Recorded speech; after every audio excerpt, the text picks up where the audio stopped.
Hi guys.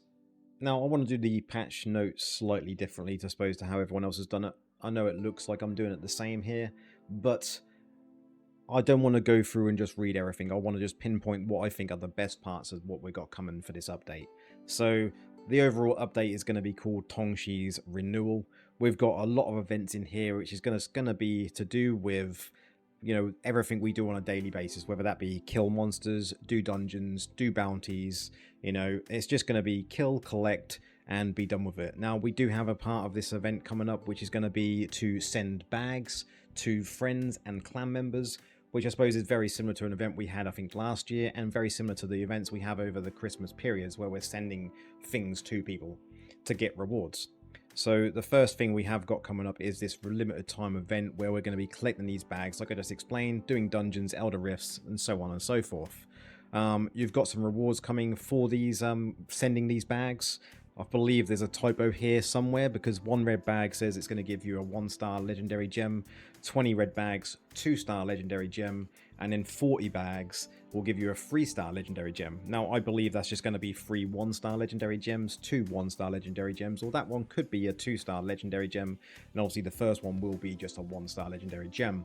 The reason I say that is because this 60 bags here will only get you 3 rare crests. So there must be something going on there. You'll also be able to do some other little tasks that are going to get you some extra gold, extra scrap, and extra dust, and a legendary item. There's also going to be login rewards. Next one, Eater of Mountains, the Jin Gun boss fight is going to be able to reward you with 1 Telluric Pearl and some legendary items. Yeah, and some red bags. Going from the 2nd of January to the 13th of February.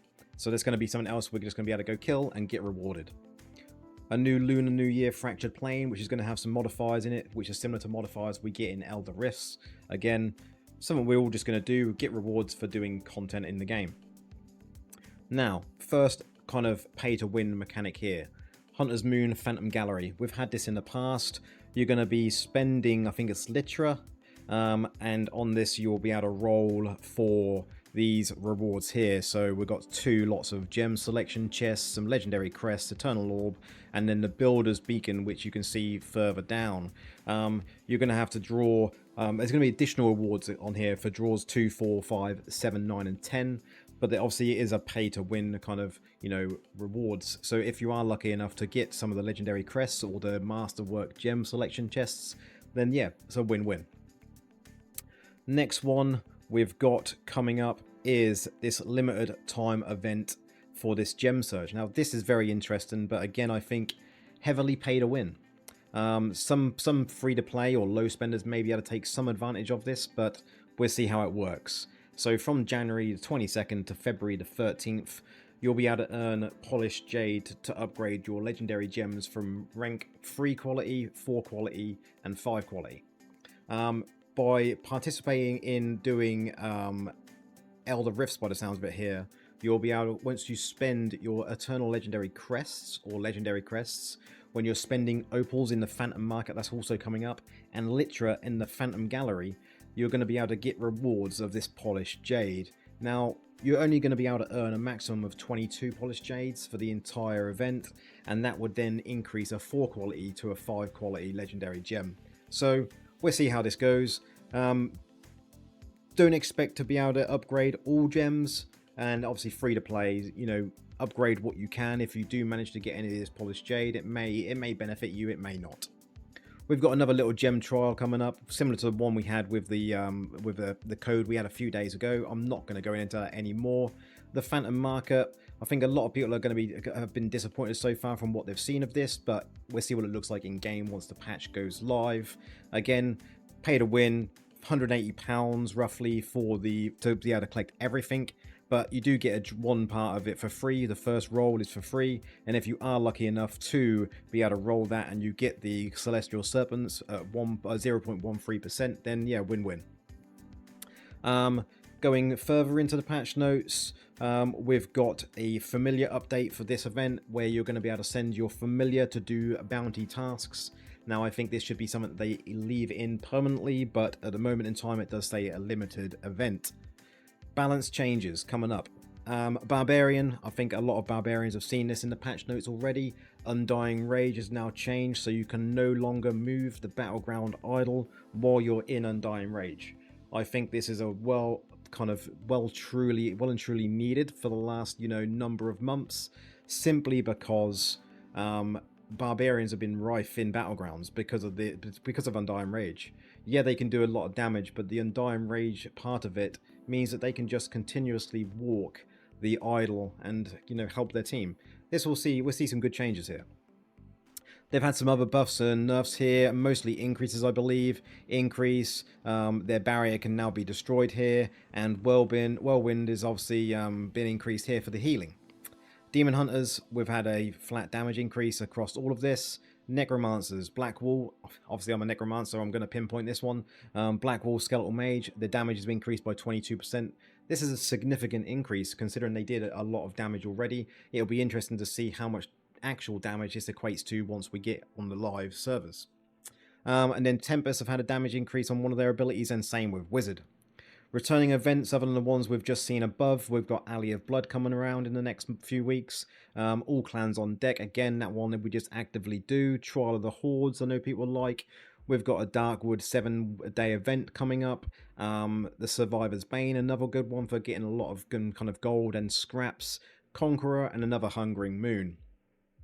Quickly, you mentioned these feature updates that are coming. So we've got an increase in the resonant cap up to just over 13,000 now, and if you're over that mark, you'll be able to gain access to new resonant wings.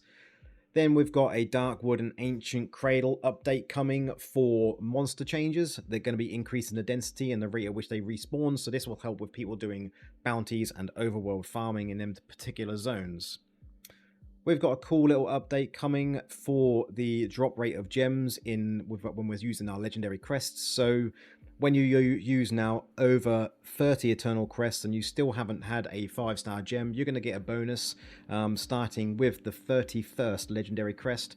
That bonus will be a 2.25% on your 31st, and that will increase as you get to your 41st attempt, which will then give you a 4.5% increase per attempt.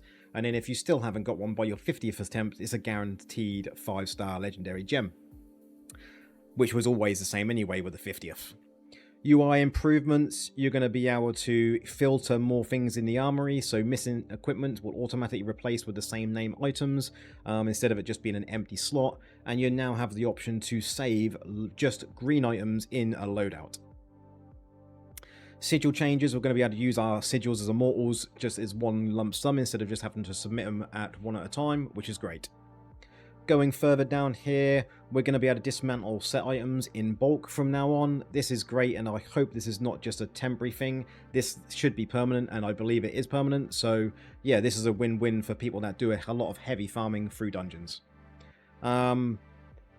Friends list small update, we've got a cinematic mute option, which is great, and then another big update coming for everyone that can take advantage of this, 2 additional stash tabs. I know for me, for a start, my stash tabs are always full, simply because I save all the good green items and legendary items, but I wish there was a way that we could see which items of those are tied to loadouts in our armory, so then we know which ones are no longer in use and we can go ahead and delete them. It would make our lives a lot easier, and that would just be a kind of an overpowered quality of life change in my mind. But you're going to be able to open up 2 extra stash tabs for 2,000 platinum each. This is great, even for free-to-play players. You're going to be able to kind of, have more slots for stashing more stuff. Other than that, we've got another Necromancer change further down here, which is going to be a fix to our summons despawning in certain areas of the game. Now, I'm hoping this is going to be based on lifts in dungeons and certain kind of zoning areas where your summons used to completely despawn. Sometimes all of them, sometimes just the mages. But it was a complete pain, because then if you are using a mage kind of a fix like the Black Wall essence, you'd have 6 mages up and suddenly they would all disappear and you'd have to go through trying to respawn all of these. So I think this is a great change. And then the new way to earn Reforged Stones, from what I've seen here, this is the same as what it's always been, so I'm not too sure of the change here, but I'm hoping it's going to be like a reward from doing, Battlegrounds daily, because I could think we all do need ways of getting more Reforged Stones. I personally think there should be a way of getting these in PvE, not just PvP, but that's just my opinion. But that is the complete patch notes. So I did say it was going to be a fairly quick summary of what's going on. I hope that is what we call quick. Going forward, enjoy the patch. put in the comments what you're most looking forward to, and once it is live, you know, if you're noticing any bugs, obviously mention them in the comments as well, so we can make people aware of what's going on with this patch. But we'll leave the video there. We'll see you in the next one.